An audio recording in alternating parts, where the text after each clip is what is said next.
They told you Cambodian food was just a lesser version of Thai or Vietnamese. But they never told you about the ancestors who preserved one of the oldest and most sophisticated culinary traditions in Southeast Asia through genocide, starvation, and the systematic destruction of a culture. They never told you that every dish that survived did so because someone refused to forget it, often at tremendous cost. What my Cambodian ancestors cooked for survival was not just food. It was an act of cultural memory so fierce it outlasted the people who tried to erase it. 1. Fish Amok, the royal dish that survived the Khmer Rouge. Fish Amok is considered the national dish of Cambodia, and the story of how it survived the 20th century is almost as extraordinary as what is in the bowl. Fresh river fish, traditionally snakehead or catfish from the Tonle Sap Lake, the largest freshwater lake in Southeast Asia, steamed in a coconut milk curry paste inside a banana leaf cup. The curry paste, Kroeung, is built from lemongrass, galangal, turmeric, kaffir lime leaves, shallots, garlic, and dried chilies, pounded together in a mortar until completely smooth. The coconut milk is folded in with beaten egg to create a mousse-like texture that sets when steamed, somewhere between a curry and a custard. Topped with coconut cream and fresh kaffir lime leaves, steamed in banana leaf cups until just set.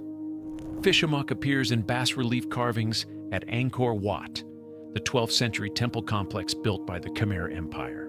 It was served at the royal court. It was eaten by kings. It is one of the oldest continuously prepared dishes in Southeast Asian history. Between 1975 and 1979, the Khmer Rouge regime under Pol Pot attempted to eliminate Cambodian culture entirely, dismantling cities, abolishing money, destroying temples, and executing intellectuals, artists, and anyone associated with the former culture. An estimated 1.7 to 2.5 million people died. The culinary traditions of Cambodia, including the complex Kroeung paste, the banana leaf cooking techniques, the rice wine fermentation traditions, were nearly erased along with the people who carried them. Fish Amok survived in the memories of survivors and in the diaspora communities of France, the United States, and Australia, where Cambodian refugees rebuilt their kitchens and fed their children the food that had almost been taken from them. Today it is on every tourist menu in Phnom Penh and Siem Reap. Its survival is not a small thing. It is nothing short of a miracle. It was never just a fish curry. It was 1,000 years of civilization, pounded into a paste and served in a leaf. 2. Kroeung, the paste that held Cambodian cuisine together. Before you can understand any Cambodian dish, you need to understand Kroeung. It is not an ingredient. It is the foundation. It is what everything else is built on. Kroeung is an aromatic paste made by pounding fresh ingredients. The specific combination changes depending on the dish, but the base always includes lemongrass, galangal, turmeric, kaffir lime zest, and shallots. For red Kroeung, dried chilies are added. For yellow Kroeung, more turmeric. For green Kroeung, fresh herbs. Each paste takes 20 to 40 minutes of sustained pounding in a stone mortar to reach the right consistency. Fully integrated, completely smooth, fragrant enough to smell from across the kitchen. Cambodian grandmothers have been making Kroeung by hand for over 1,000 years. The mortar and pestle used for Kroeung is a specific tool, heavy granite large enough to hold a meaningful quantity, and in traditional households, it is considered one of the most important objects in the kitchen. When a family fled during the Khmer Rouge period, some grandmothers carried their mortars with them. Stone is heavy. They carried it anyway. The food processor can produce something that resembles Kroeung. Cambodian grandmothers will tell you it is not the same. The mechanical blade chops. The mortar and pestle bruises and crushes, releasing the oils differently, creating a texture that the machine cannot replicate. This is not nostalgia. It is chemistry. The method of breaking down the cell walls matters to what the paste becomes. After the Khmer Rouge fell, one of the critical challenges in rebuilding Cambodian cuisine was that so many of the women who carried the knowledge of Kroeung making had been killed. A generation of Cambodian children grew up without grandmothers who could teach them.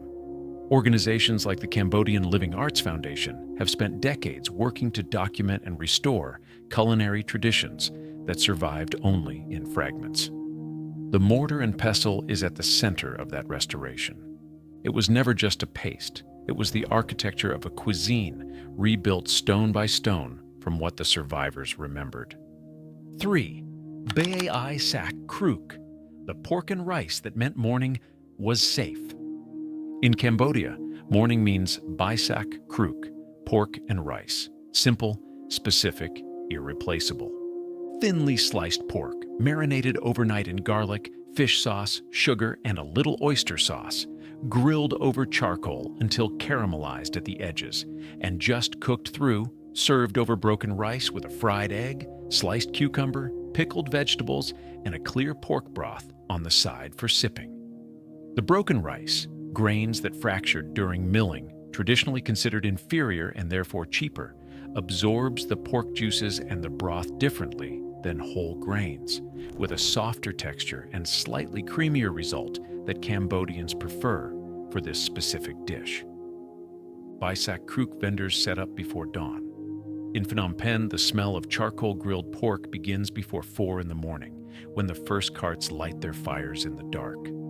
By 6, the lines are long. By 8, the pork is gone. This has been true for generations. During the Khmer Rouge years, the morning meal disappeared. Private cooking was abolished. Food was distributed communally in camps, in quantities deliberately kept at starvation levels. The smell of grilling pork and individual families cooking their own food in their own kitchens became a memory that survivors described as one of the most visceral losses of the period. When the regime fell and Cambodians began to rebuild, the return of the morning pork vendors was understood as a sign that something essential had been restored. Today, Bai Sach Khrouk is the breakfast of Phnom Penh. It costs $1. It has been feeding the city since before anyone can remember. The grandmothers who grilled pork in the dark before the Khmer Rouge came, and the grandmothers who grilled pork again after, are connected by something that survives only when someone keeps the charcoal lit. It was never just breakfast. It was the smell of ordinary life returning after something unimaginable. 4. Samlor Korkor, the soup that is older than the Angkor Empire. If there is one dish that Cambodian food historians agree is the oldest continuously prepared dish in the country, it is Samlor Korkor. It predates Angkor. It may be the oldest soup in Southeast Asia. Samlor Korkor is a green vegetable soup. Its color comes from the wild and cultivated plants that go into it, which vary by season and by what is available. The base is a green Kroeung paste, fried in oil until fragrant, then combined with fish or pork, prahok, the fermented fish paste that is the backbone of Cambodian cooking. And whatever vegetables the cook has, banana blossom, papaya, morning glory, long beans, eggplant, lotus stems. The prahok gives it a depth that cannot be substituted. Its fermented fishiness is not background flavor, it is the flavor. Prahok has been made in Cambodia for over 1,000 years. Freshwater fish, primarily from the Tonle Sap, are salted, sun-dried, and fermented in clay pots for months to years. It is Cambodia's most essential condiment, its most defining flavor, and the ingredient that most clearly separates Cambodian cuisine from its neighbors. Thai cooking uses fish sauce. Vietnamese cooking uses nuoc mam. Cambodian cooking uses prahok, and the difference is significant. The fact that Samlor Korkor has been made continuously for over 1,000 years, through the fall of Angkor, through centuries of warfare, through French colonization, through the Khmer Rouge, is remarkable. It survived because it requires simple, locally available ingredients that could be found even in the worst conditions. It survived because grandmothers made it, even when they had almost nothing.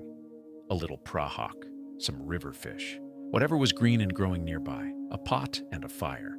It was never just vegetable soup. It was a recipe older than history, kept alive by hands that never stopped needing to feed someone. 5. Num Ban Chuk, the noodles Cambodia eats for breakfast and everything else. There is a Khmer saying, Num Ban Chok in the morning, rice for lunch and dinner. This is not a suggestion. This is the daily schedule of an entire civilization. Num Ban Chok are fresh fermented rice noodles. Made by soaking rice, grinding it, fermenting the batter briefly, then extruding the dough through a press into boiling water. The resulting noodles are soft, slightly sour from the fermentation, with a texture that is entirely different from dried rice noodles. They are served at room temperature under a fish-based green curry, made with lemongrass, turmeric, kaffir lime, and fresh fish, topped with an extraordinary quantity of fresh herbs and raw vegetables, banana blossoms, bean sprouts, cucumber, water lily stems, wild pennywort, and whatever else is fresh and green and growing. The noodles themselves are traditionally made by women who specialize in nothing else. In villages across Cambodia, Numban Chok makers begin working at midnight, grinding and fermenting and pressing noodles through the night so they are ready for the morning market. This is skilled, physical, time-intensive work that requires a specific press, a traditional wooden tool that extrudes the dough in a particular way, and the knowledge to judge the fermentation by smell and texture. The quantity and variety of fresh herbs and vegetables served with Numban Chok reflects something fundamental about Cambodian culinary philosophy. The meal is not complete without plants, not as a garnish, as a full half of the dish. The curry and noodles provide warmth and protein and depth. The herbs and vegetables provide brightness, freshness, bitterness, crunch. They are not optional. A plate of Numban Chok without its full mountain of fresh accompaniments would be considered unfinished. After the Khmer Rouge period, when urban Cambodians began returning to the cities they had been forced to abandon, the return of Numban Chok vendors was among the first signs that the food culture was rebuilding. The noodles took skill to make. Skill takes practice. Practice requires safety.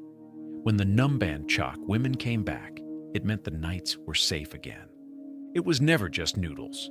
It was the morning after, made edible and green and full of herbs that had no name for what they had survived. A royal fish curry carved in stone at Angkor. A paste pounded by hand for 1,000 years in mortars that grandmothers carried across borders. Pork grilling in the dark before dawn as proof that ordinary life was possible again. A soup older than the empire that made it famous. Noodles pressed through wood at midnight by women who specialized in nothing else and needed to specialize in nothing else because what they made was enough. Cambodian food is not just food, it is evidence.